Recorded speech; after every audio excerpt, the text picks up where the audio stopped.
Magandang araw po sa inyo at welcome back dito sa ating panibagong video.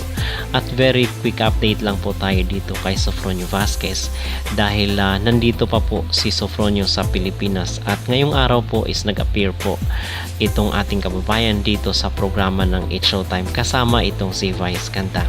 Pero bago ang lahat ay huwag kalimutang mag-like at mag-subscribe kayo dito sa ating YouTube channel para lagi kayong updated sa ating mga latest issue.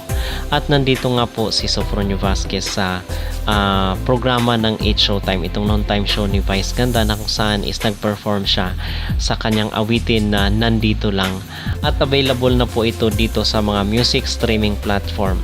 At habang nandito si Sofronio Vazquez sa Pilipinas ay sana mga kapolitika mabibigyan siya ng opportunity ng ABS-CBN Kapamilya, hindi lang dito sa It's Showtime na makita natin at ng kanyang mga tagahanga kundi sa iba pang mga programa ng ABS-CBN Kapamilya dahil tayo po ay naniniwala na deserve naman ni Sofronio na magkaroon or makita natin siya sa mga shows ng ABS-CBN Kapamilya.